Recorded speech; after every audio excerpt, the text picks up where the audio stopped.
Well, good morning, good afternoon, or good evening, depending on when you're watching this edition of Hypnosis Week. Yes, it's me again, by birth, Alex William Smith, but better known to many of you as the British bad boy of hypnosis, Jonathan Royal of magicalguru.com. And I've got an absolutely unique and amazing guest this week. And please do bear with me very briefly, because at immediate sight, you may not think, other than the fact that this gentleman has written what I would argue is certainly the most easy to read and entertaining historical account of the history of hypnotism, both entertainment and therapeutic wise, entitled Overpowered, The Science and Showbiz of Hypnosis, which was published after this gentleman was the first artist in residence at the British Library in London with his character, the singing hypnotist, who we'll obviously be talking about later. But also, he does so many other things, character comedy, experiential performance art type things with the public. You can learn a lot of lessons from them as well. So look, the person who can explain it all a whole bunch better than me, the man himself, Christopher Green. Welcome to the show. Thank you very much. Nice to be here. Nice to chat. Thanks for being here. Now, look, I know that obviously hypnosis related, you have a character, the singing hypnotist. Mm-hmm. Could you tell us a little bit about how that particular character came about? And obviously, probably within that, you're going to mention your other characters. Can I imagine it was all part of a journey? Yeah, it was. I mean, I had been performing for quite a while, and was my work was sort of split between comedy and cabaret and theatre, those two things, often the sort of intersection of the two. And I was perhaps best known for two characters, one Tina C, a country music singer, and Ida Barr, who's an old lady who does hip hop in a music hall style. And so there was that part of my work, and then my sort of theatre work as well.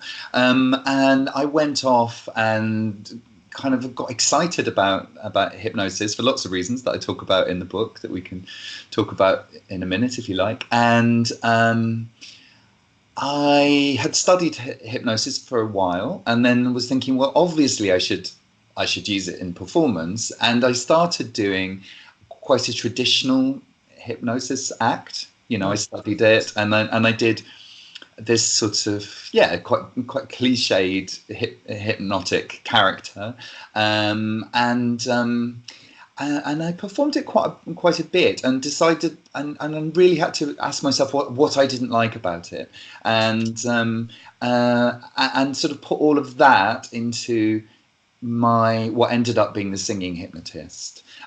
Also because when I was studying the history, I just assumed that people had used sung inductions, that because, you know, showbiz songs, it's obvious, mm-hmm. you know, that somebody would do a sung hypnotic act. And then I just never really found it. And I was like, oh, there's a gap in the market. I should be the singing hypnotist. Did you not come across, she's no longer with us, but the late Pat Collins? Yes, I did. But but that's not, what she did was not exactly what I was, you know, kind of expecting. And I also thought that, you know, in the Victorian era, people would do sort of like, you know, some inductions. And it's odd that they didn't, because there were singing clairvoyants who used to apparently get a song from message and sing it, and the people would be like, oh yeah, that was me and whoever's favourite song. Yeah, we're saying that. I mean, yeah, you're right, and that's thrilling. So yeah, I don't know why that didn't happen. So I sort of invented this kind of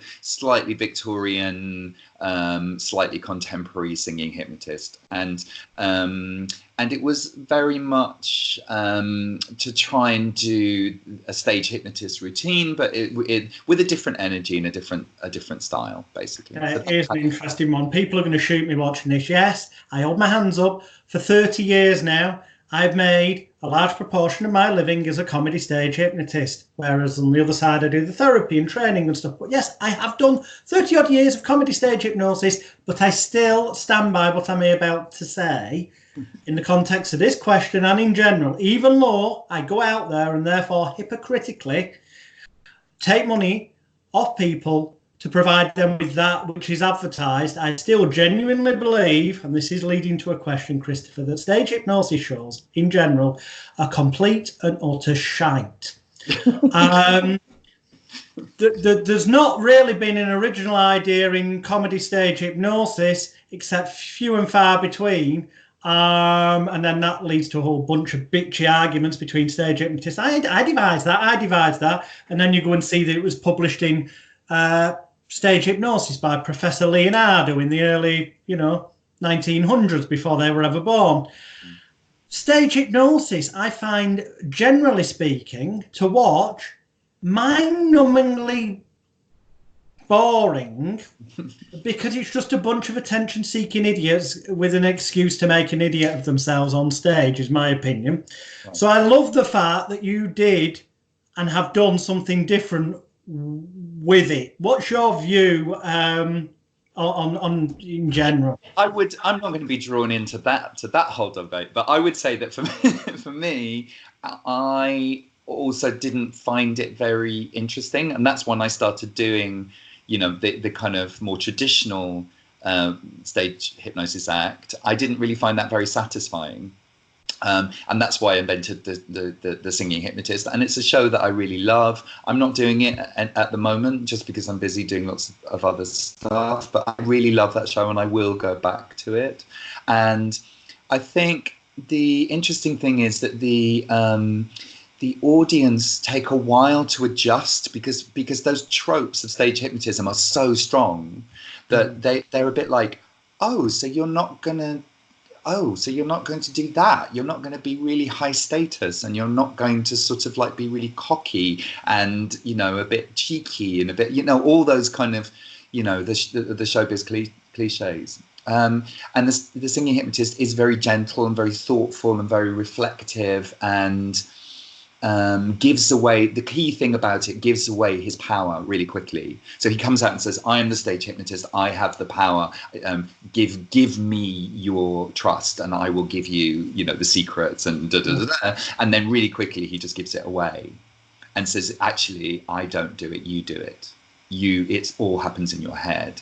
So obviously that all comes from, as as a lot of people watching this know, comes from the therapeutic side of hypnosis, which is, people can give you invitations and inductions and whatever, but ultimately it's what you're doing in your own head that's where the power resides. And so I just love that idea of kind of just immediately giving that away and saying, you are the hypnotist, How did you find that affected from doing this sort of more authoritarian cliche stage hypnotist to doing that? Did you find there was an effect in terms of it making it more difficult for the whole induction credibility stuff? Yeah, it's more difficult. It's much more interesting for me.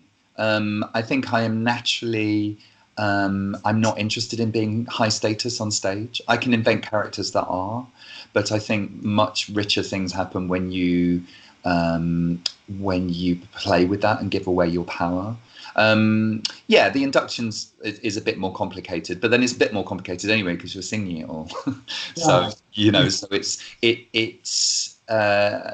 but you have to play with it a lot more. But yeah, I'm really proud of that. So the actual kind of that moment, that sort of that traditional kind of hypnotic induction thing doesn't start until like 20 minutes in, and then is all sung through. So it's much more of a theatre show, but it works, and you still get that thing of people going, I can't release my hands, all those things, And can I randomly ask you then, did you apply for a license every time you were performing it under the 52 Act, or was it classified as exempt?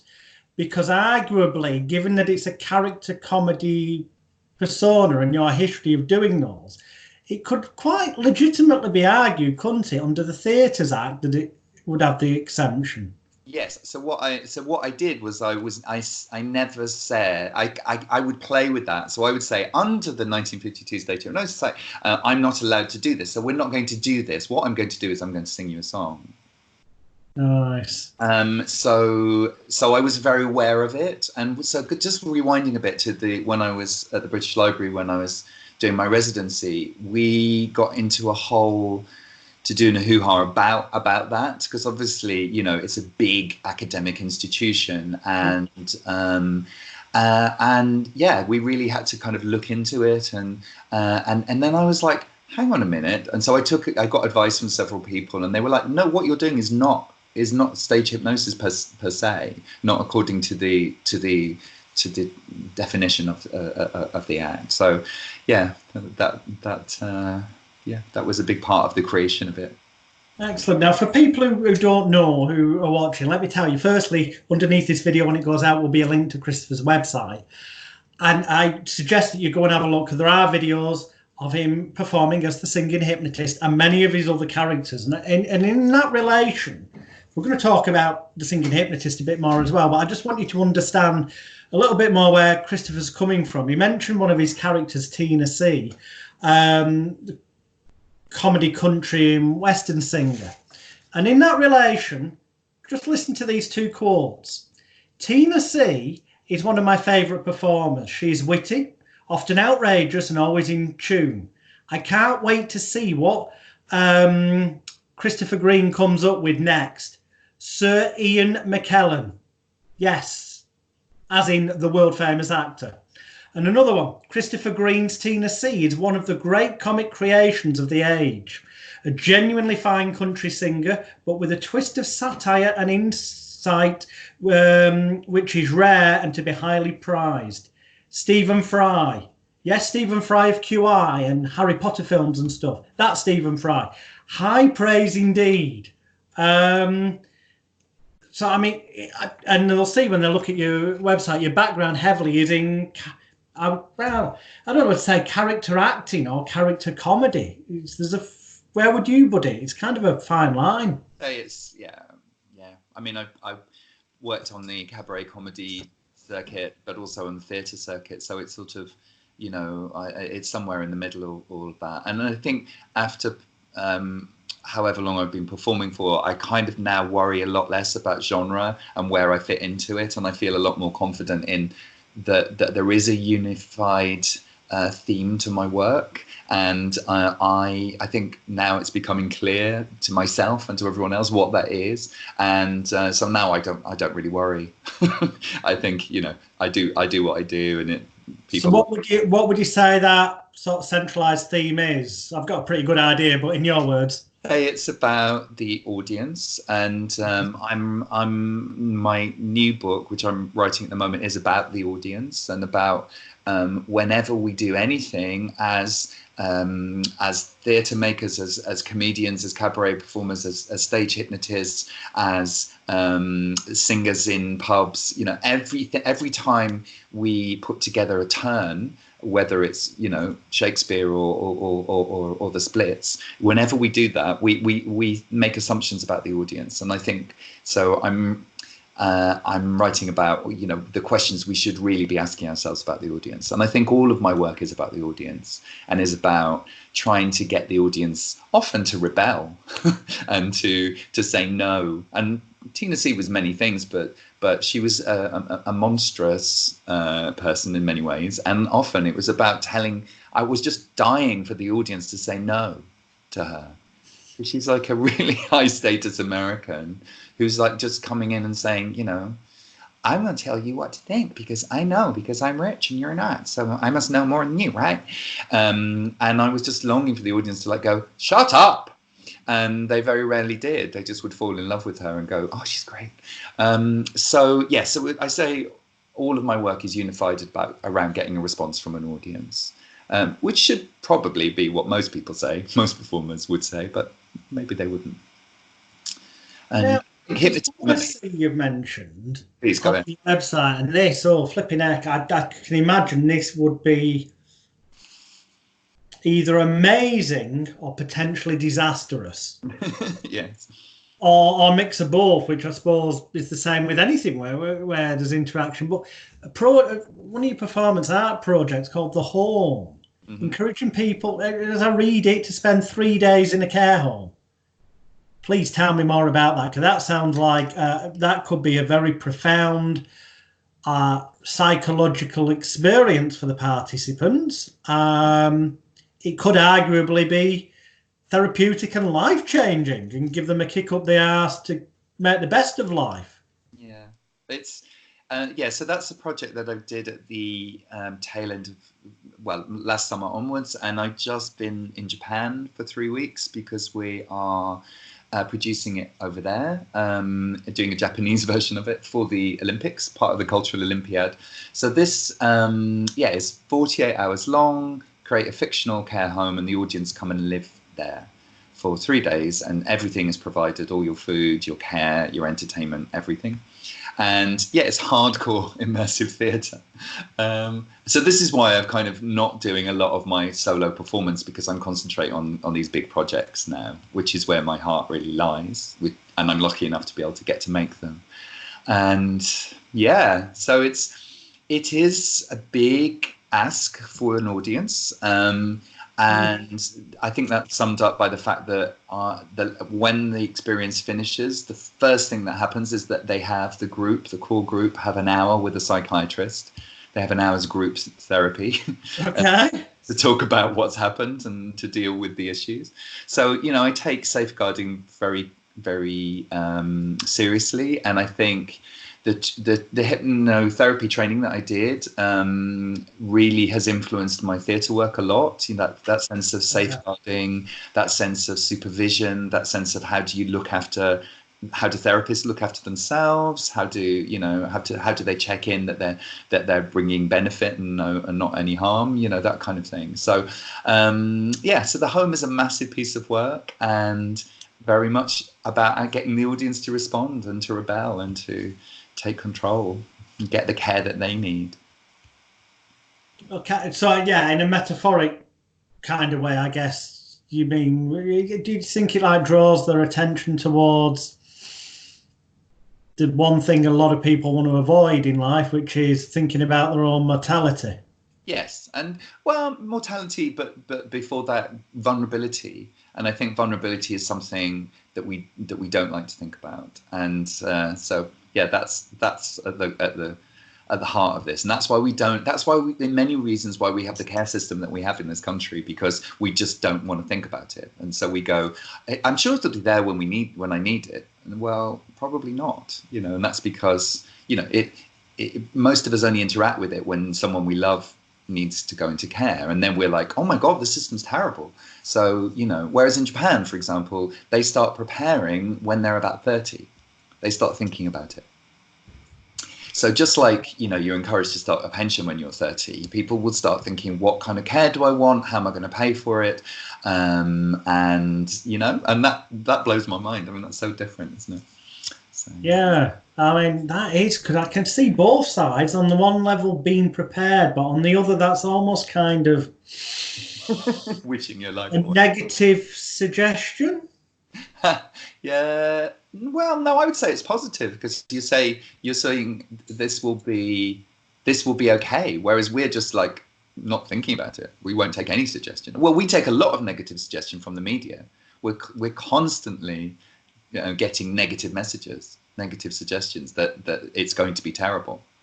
Yeah. When you're old, it's going to be a nightmare. You're going to be, you know, somebody's going to be slapping you around the face on an hourly basis, and you'll be cold. Do you know what I mean? It's terrible what we get from the media. And of course, the truth lies somewhere in the middle. But just coming back to the show, there is a lot of the hypnosis training and the writing I did and the study I did. There's a lot of using those techniques, sort of seducing the audience, you know, giving them positive suggestions, so that we do kind of take them on that bit of a journey, so that I can get to them to the point where hopefully they start to rebel and say no. And so yeah, that study and that work has really influenced a lot of my subsequent theatre work. So yeah, it's one of the things that I'm really very, very happy that I did, that I'm really proud that I did. So yeah, it doesn't go away, and it's delightful for me when the book was people still get in contact with me about the book, and you know, it's published in the States, and people are always in touch from there. So yeah, that's pleasing. Well, I mean, the book is absolutely bloody fantastic. It's entertaining.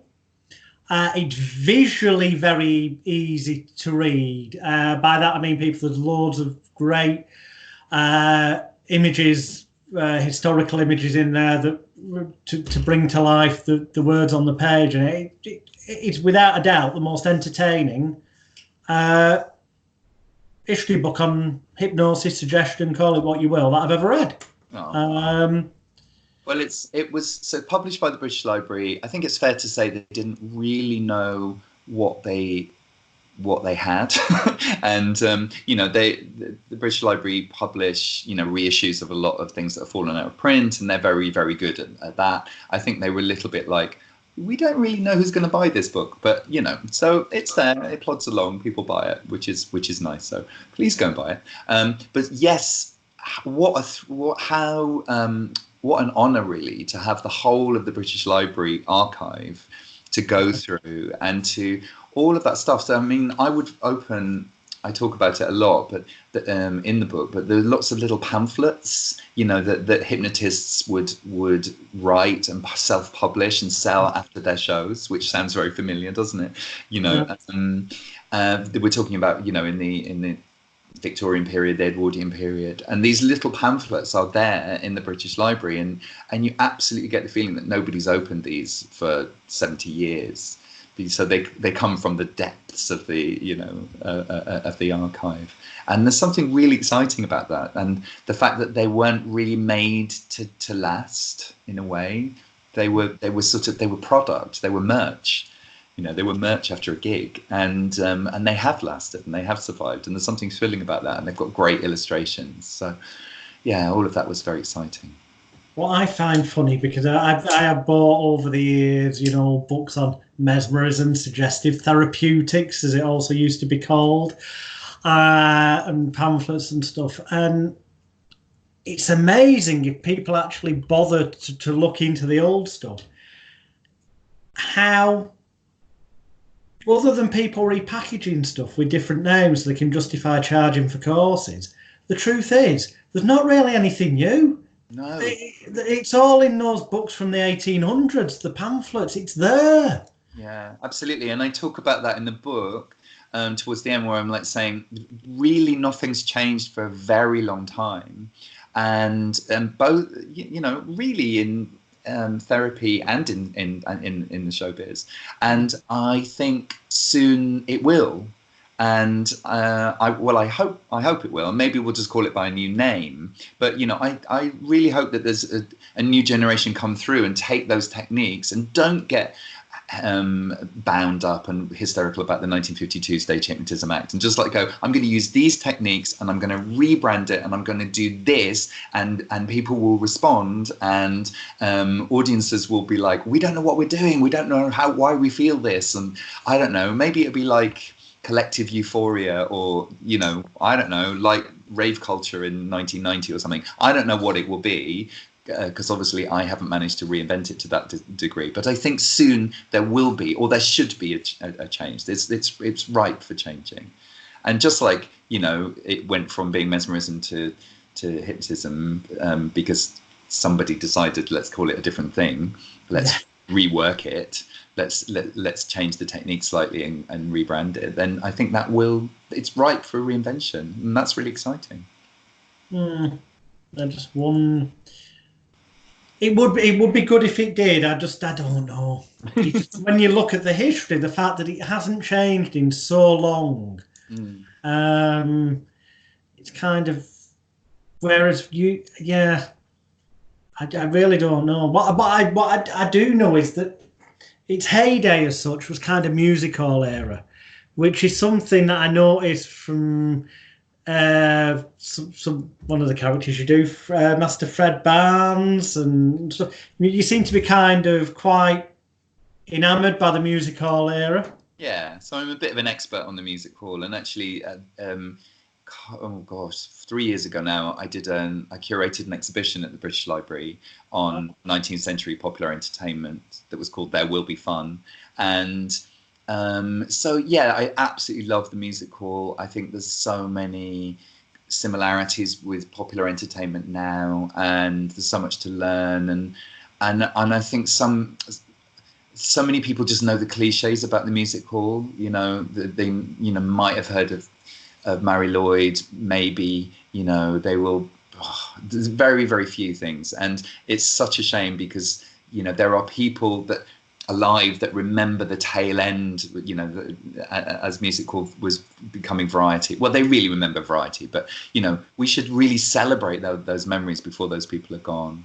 But yeah, absolutely love music hall, and I think there's so much still to learn from those performers, and Dan Leno, so much to learn from him, from so many people. And I'm still very regularly performing as Ida Barr, who was a real music hall singer. She died in 1967, and I just decided to resurrect her and just behave what would happen if she hadn't died. And that really... I didn't realise that bit. I've seen videos of you doing the character. I didn't realise it's actually bringing back to life somebody who was genuinely... Yeah, she was a middle-ranking music hall singer. She was, she died in the 60s. She was the ragtime girl, original ragtime girl. And so her big songs, which most people will still remember, are "Oh, You Beautiful Doll," "Oh, You Beautiful Doll, You Great Big Beautiful Doll," and "Everybody's Doing It." Everybody's doing it, doing it. Those were her hits. So she was well known, to kind of, like my grandmother had heard of her, that kind of thing. But she wasn't Mary Lloyd. She wasn't really famous. And I just behaved. What would happen if she hadn't died and was living in the East End and started doing hip hop? That was the thought. Oh, why not? Yeah. Oh, it's a good, it's a good comic reversal, and it led to some beautiful moments in my career. For example, so you remember Anita Harris, who was, yes. So Anita Harris, her uncle was Gus Harris, who was a performer, musical variety performer, who was married to Ida Barr for a while. Oh. When I first met Anita Harris, she followed me down the corridor and she went, "Auntie Ida." And now whenever I see her, she goes, "Auntie Ida, I love it," And I'm like, I never in my life, when I was a child watching Carry On films, thought that Anita Harris would call me auntie. So, there's the beauty of life. Anyone watching this who's in the country may not instantly know these names. If you just tap them into Google, or better still YouTube, you'll see who these people are, and it's well worth doing that. So two things, the overlap between acting and comedy. So I'm going to split it, and I'm going to make myself just a note here: acting, comedy. So we'll start with acting first.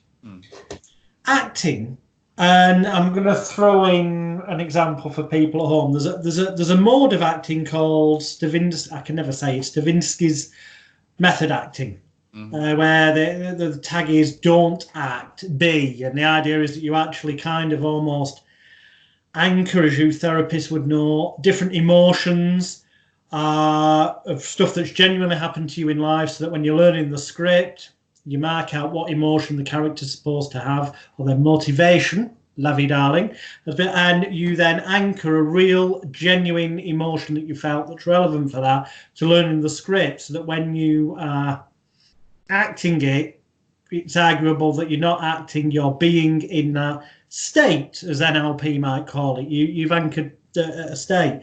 And there's stories around of people swear by this, but then there's people who have psychological breakdowns because they're taking on and dragging up really traumatic stuff, which leads me to the question of acting wise, have you ever had issues with, where does the line ever get blurred?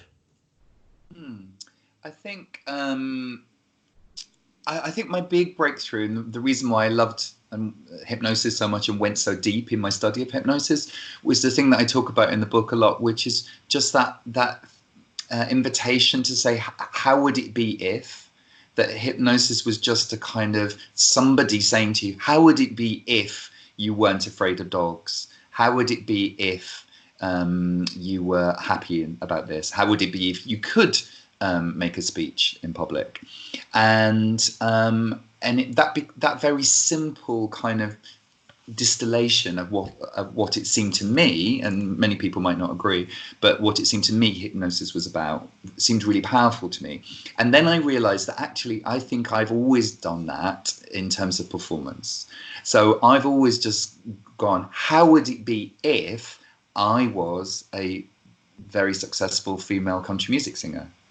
And I think that's as complicated as I make it in my head. Okay. So I'm not trying to be something I'm not. I'm just saying, how would it be if I was an impossibly old variety artist living in the East End? Mm-hmm. So I'm still using a lot of myself, but I'm just bringing this other invitation to the game, if you like, to the play.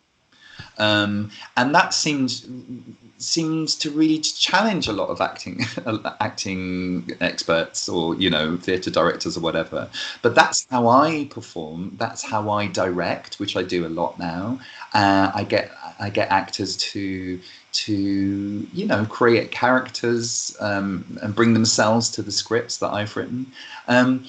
So all of that is answering your question. But for me, I have never kind of got to a sort of danger point in a way, or it's become too blurred, because I think a lot of it is me, but it at the same time isn't, because I'm not a female country music singer. So, but do you know what I mean? It's like I'm not saying I don't exist anymore. I'm going to be something other than me.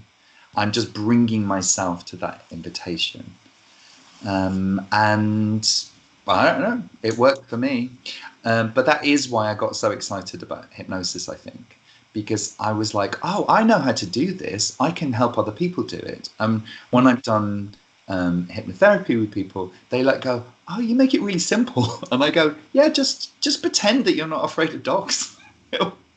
Just do that, And they go, oh, okay. Oh, yeah, all right. Yeah, I can do that. Of course, I do it a bit more complicatedly than that, but effectively, that is what I'm saying. Yeah, I mean, I couldn't agree with you more. I think that is, for therapists watching this, just literally saying to somebody to pretend something. What would it be like if? Well, in NLP, they have to give things fancy names, don't they, to justify the prices of courses and self-importance. But that could be like state elicitation. What would what would it feel like if your outcome, well-formed outcome, bollocks to the fancy language, is effectively what would it be like if? Yeah, imagine. That's why I distilled it down to how would it be if. And I think I had never really it took me a while to realize that that's what I do in theatre, in performance, and that's also what you can do in real life. And that's what we do all the time, you're invited to a party, you're invited to the opening of something, and you're just about to go through the door and you think, I literally would rather do anything else than walk into this room full of people. I just want to throw myself in front of traffic rather than go in and be that person. And then you go, on the other hand, this is what I'm going to do. So you take a deep breath and then you go in and how would it be if you were good at this? That's what I say. How would it be if you were very relaxed in this environment? So I go in and do that. And that's exactly what I do when I go on stage. How would it be if you were the executive manager of a care home chain? That's what I do in the home. And and because the home is a 48-hour durational show, and I'm in a lot of it, I made my character quite like me because I'm a bit lazy. So I don't want to be putting on a complicated accent and a complicated costume. So I made him quite like me. Excellent. With one essential difference: how would it be if I ran a care home chain? So, yeah. Okay, so I think that kind of gives the answer for acting. Now, comedy. Mm-hmm. I think if people at home pay attention to what you've been saying and really think about it, there's a lot of lessons for not just stage hypnotists, but hypnotherapists as well. Because I believe that hypnotherapists do the same thing as a stage hypnotist, really. It's just their audience may just be one person rather than lots of people. You are doing a kind of performance, an important seeming ritual. But comedy, there's a lot of psychology in comedy, isn't there? that I think is relevant. Like, certain in NLP, the example I mean is in NLP, they talk about anchoring reactions and states, or spatial anchoring. So a speaker may go to one point of the stage when they're talking about all negative things, and then another area of the stage when they're talking about all positive or funny things, and then in the middle when it's neutral, so that then once they've got those anchors in place, they can tell a joke or a story, and when it's punchline time, if they move to the area of the stage that the audience has set up anchored to laughter or feel good, it's more likely to get the response. Mm-hmm. In that kind of ilk, what's your experiences of comedy? Because I think comedy is hypnosis. It's kind of... Yeah, absolutely. And I would say that the comedy circuit in many countries is very codified. And in a sense, it's exactly what you're talking about. So you go into a comedy club, and we know what that looks like now, and we know what the audience is expected to do, and we know what the comedian is going to do, by and large. And they will stand on a stage, even if it's only that much higher than the rest of the room, and they will have a mic, and they will start with a sort of a formula. Something like, have you ever noticed, or isn't it irritating when, or are you like me, these little kind of things, and people go, I know what this is comedy, and so then they laugh, at the end of the humorous remark, and often they're very funny thoughts and comments and jokes, but sometimes I think it's your friend probably says exactly the same thing to you on the bus, but you don't laugh in the same way because you're not in the context. So there is a lot of contextualization of comedy, and I really like playing with that. And so sometimes I will deliberately mess about with timing. So my characters, I think it's just the way my brain works. So my characters, Ida is a good example. So I, will still perform in comedy clubs as Ida, and I will just slow the timing right down and lose the energy because she's old, and then go, don't keep the energy, and just play with all of these things to see whether I can still get a laugh. Mm-hmm. And there are lots of things which are NLP in a way. Like, we all know that if you swear in a sentence, then it will get a laugh, because the rhythm works in a slightly different way. So there are many things about comedy. I love now having the confidence to take it away from those contexts and just put it into something else. And so again, my performance in the home, just because you raised that example, mm-hmm. Is actually a comic performance. It's stand up a lot of the time, because my character does a lot of introducing and saying, welcome to the Saturday afternoon talent show, hi, and does, so I will do a 2-minute little thing, which is like a stand up set, but it's taken out of the context of a comedy club or a theatre, and so people are a little bit like, is he supposed to be funny? Which I love. Like, I'm going to say, messing with things, tweaking them, being brave about things. That's something that it's very much, it does happen a little bit these days, but it's something that happened more, I do think, in sort of musical variety era.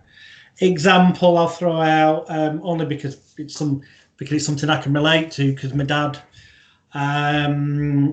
is licensed by the family to do it, is a tribute is Max Wall. Right, is he? How exciting! Yeah. Funnily enough, when you started that sentence, I was going to say Little Titch, which of course, Max Wall got that from. So yeah, absolutely, Little Titch standing on enormous shoes and doing like ballet on big shoes, and then doing a silly walk with sticking his arse out. I mean, that's brilliant.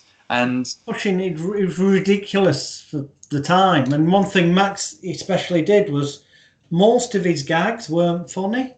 Yeah. But they were purposely not funny. Yeah, and that's genius. That takes balls, and what you do takes balls. Yeah.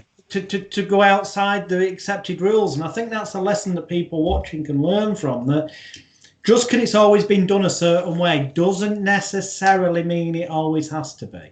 Yeah, and I think that's what I touched on earlier. I think we are long overdue a kind of a rethinking of stage hypnosis, and I like to think I've put my two pennies in a small way, but I think that the people should really just be excited about it and keep pushing it. And if I've said it, I get asked to do kind of talks to drama schools and performance art groups and all this kind of stuff, and I'm always saying to them, study an old form of entertainment and reinvent it, and I will often say, stage hypnotism, it's ripe for renewal. I'm not going to do it anymore, but you can.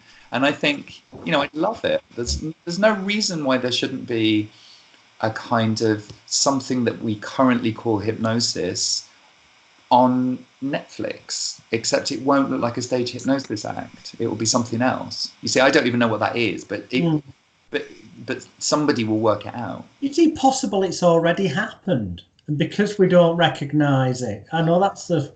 Maybe. I mean, you could say that. A lot of music videos now are so thrilling to me. What's going on. I watched the Grammys the other day. A lot of what's going on with that visually and in terms of the kind of empowerment thing that's happening. You could say that that's a positive affirmation thing, is a form of collective hypnosis. Maybe. And then the visuals are so strong and they're so kind of like everything's going on. Maybe that's a form of hypnosis. Maybe, yeah. I think hypnosis is all around us. It just comes down to what your definition. Yeah, absolutely. I think there's smart people out there would do well to sort of think about redefining it and owning it. Now, in terms of reinventing stage hypnosis, just let me tell the viewers this and see what you make of it.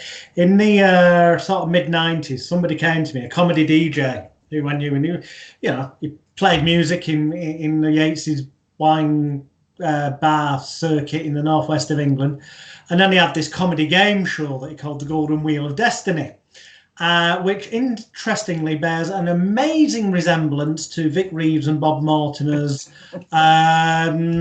BBC Two comedy Shooting Stars, yeah, which didn't come out until after the production company had spoken to the guy who did the Mickey Love character that I'm about to talk about. Strange coincidence. But that aside, he came to me and said, look, I want to do a comedy piss take stage hypnotist character. So it's Mickey Love, same name that he was using for that, but I want to do Hypnotism and literally just get people up, and it'll either die and crash or they'll just play along because they know it's ridiculously farcically taking the piss. And the trouble was, even though he wore the gold lame jacket, the most ridiculous over-the-top sort of 1970s, 80s summer season Blackpool outfit, he had the cheesy music and everything about it screamed, God, this is outdated comedy stage hypnosis. And the way he was speaking was so obviously taking the piss. The trouble was, people went under for real. Mm-hmm. Yeah. And genuinely afterwards were going like, oh, I can't remember you having told me to do that, or I do remember, but I couldn't stop myself. I felt overwhelmed to do it. And it's like, he was going, what the hell's gone on? Yeah. I mean, what do you make of that?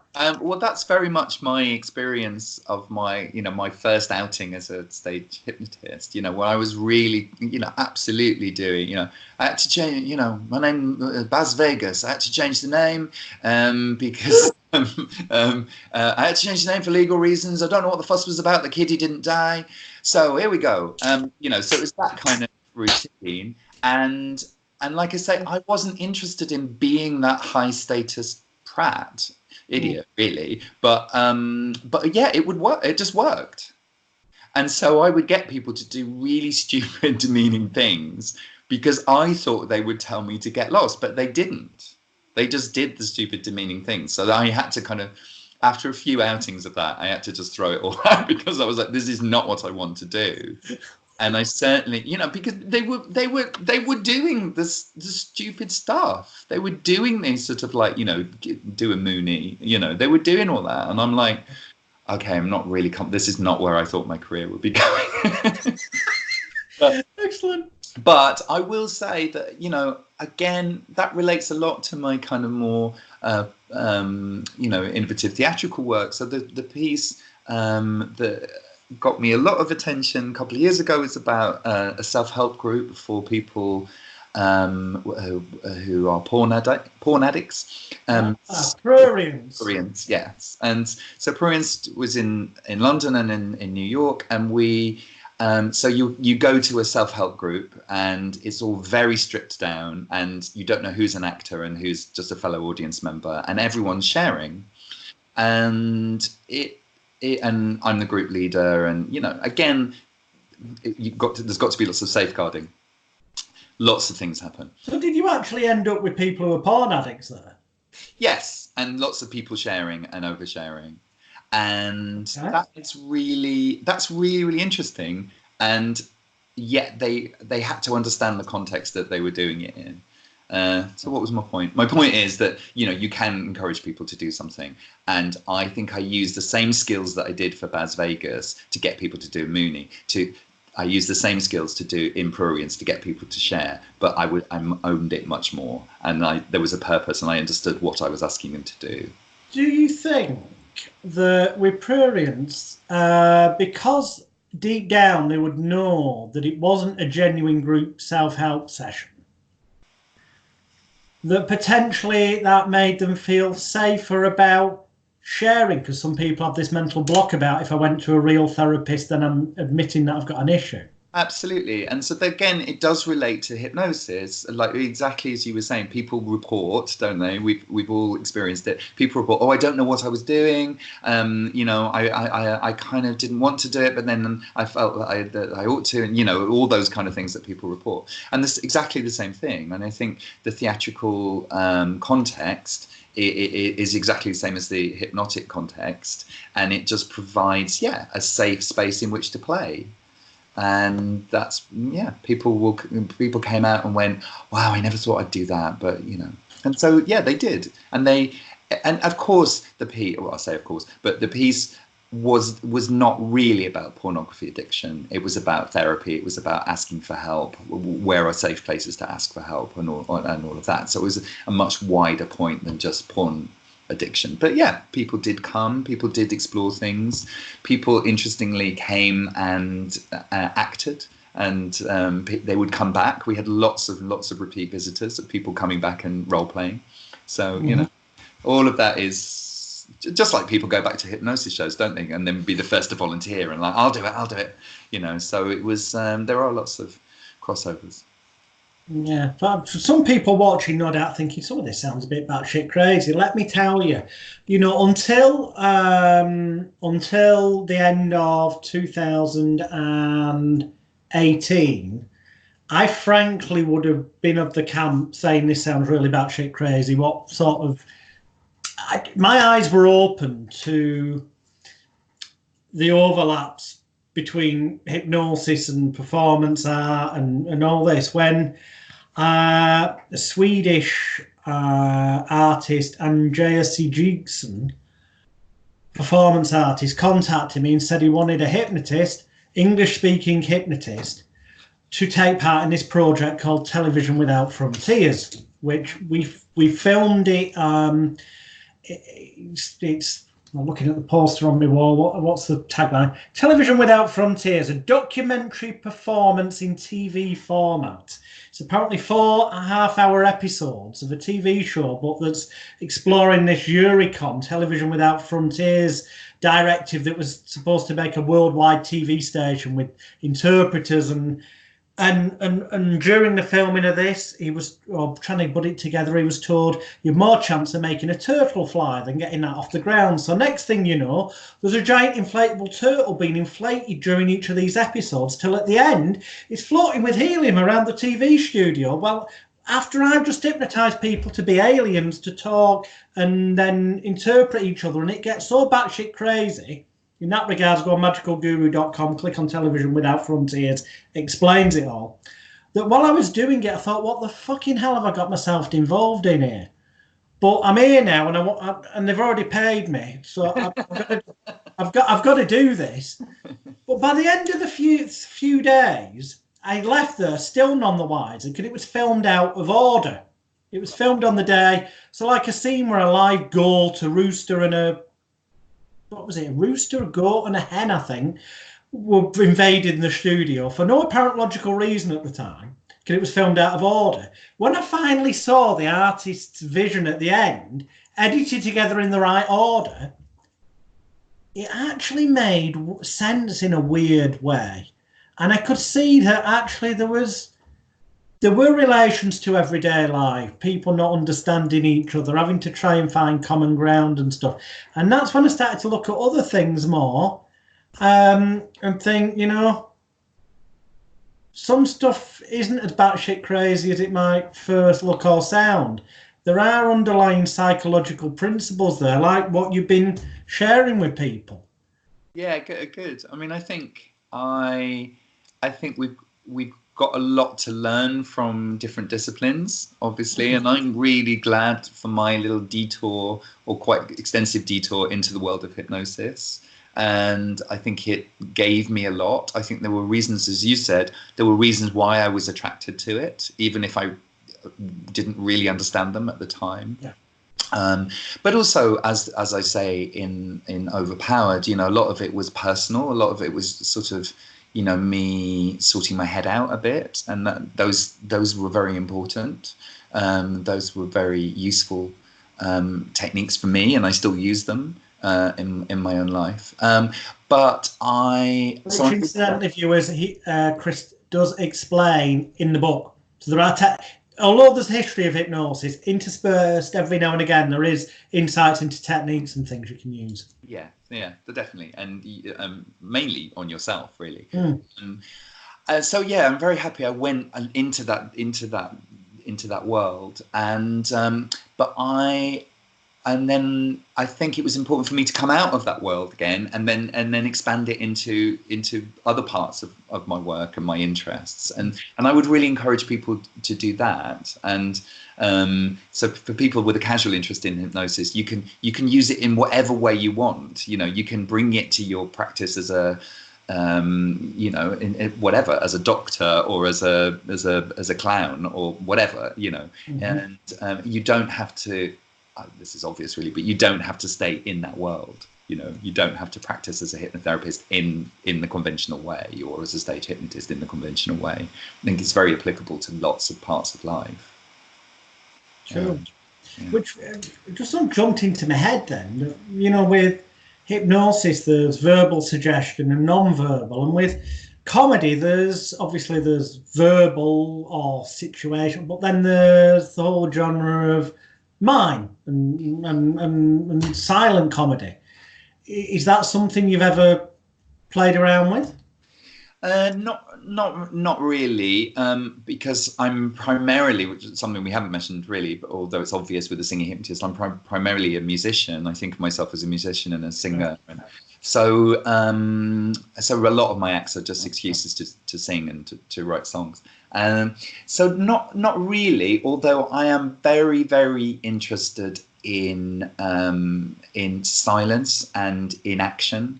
And that's where now people are like, oh, really?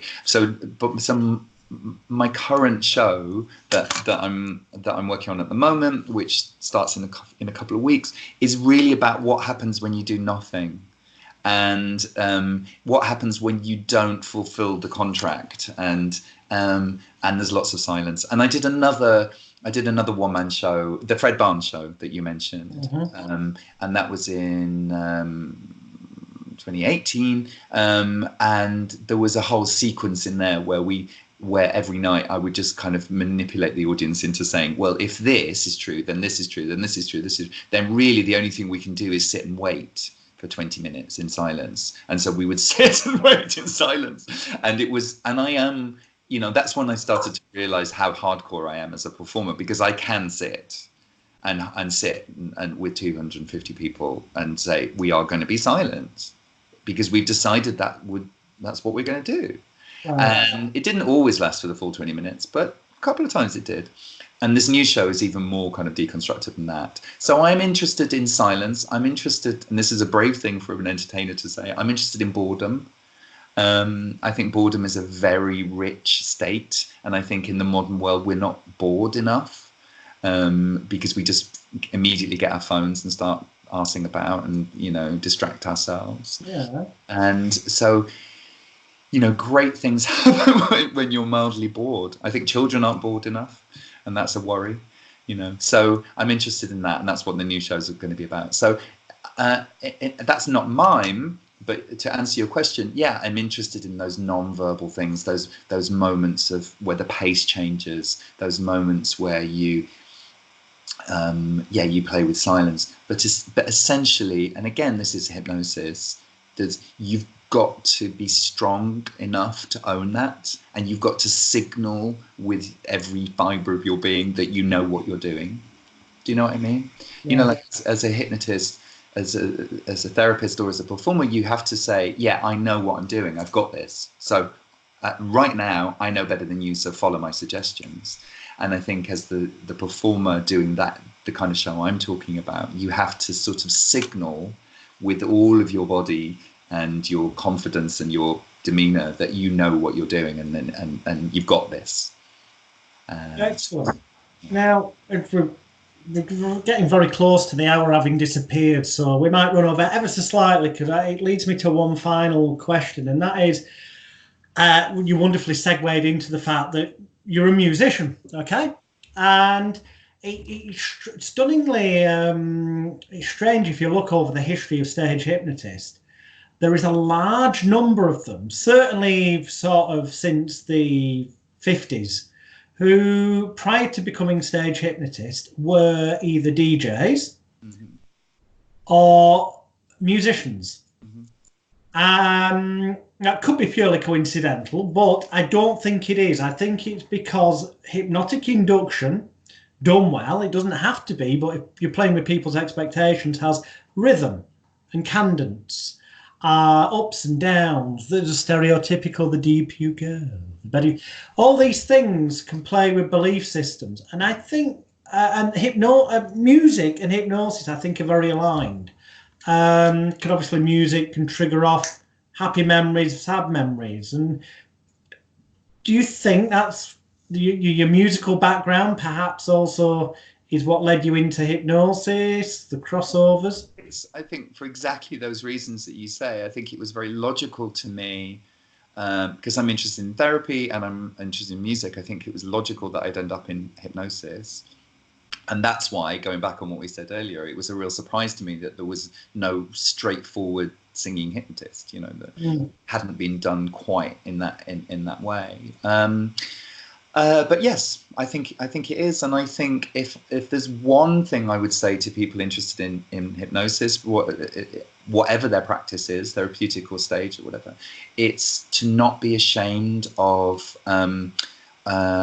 skills, and there's nothing wrong in studying voice, and there's nothing wrong with going to a singing teacher or a voice teacher.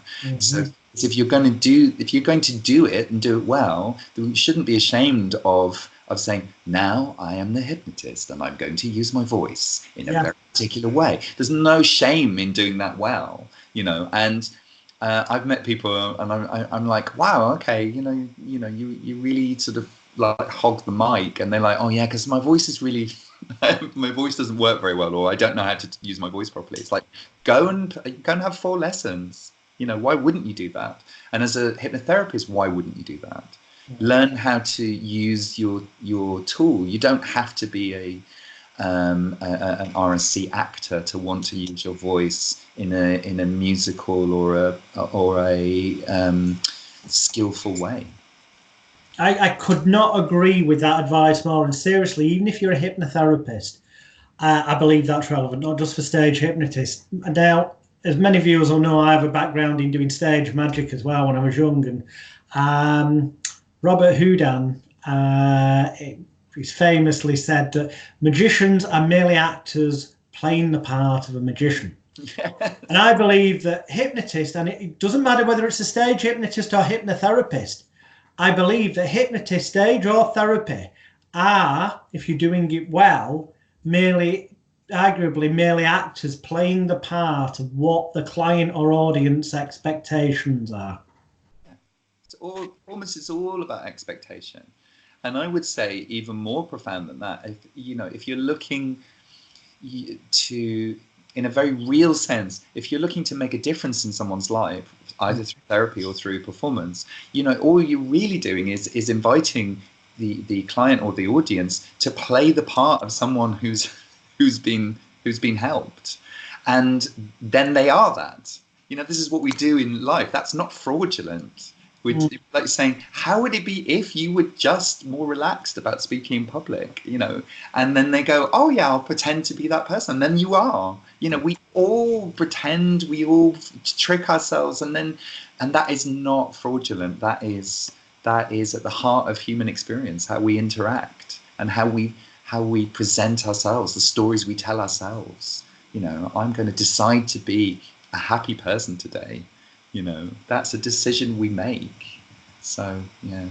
Excellent. Very profound indeed. As I always say to viewers, get a pad and a pen, watch this whole interview again and take notes, because I promise you, I don't care if you're a hypnotherapist or a stage hypnotist or whatever title you give yourself, there is gold in the past 60 minutes. And I really would encourage you also to go and buy Overpowered, the Science and Showbiz of Hypnosis. And to check out all the characters that we've been speaking about. Go and visit Christopher's website, which is christophergreen.net. The link will be below this video when it goes live. How do people find you on social media and stuff? Yes, so all my social media is at @kit_green. So and that's where you'll see details of upcoming live performances and stuff, I guess, yeah? Yeah. Excellent. Thank you so much for your time. It's been an absolute pleasure. Thank you very much. Nice chat. Take care, people at home. See you next week for another edition of Hypnosis Week.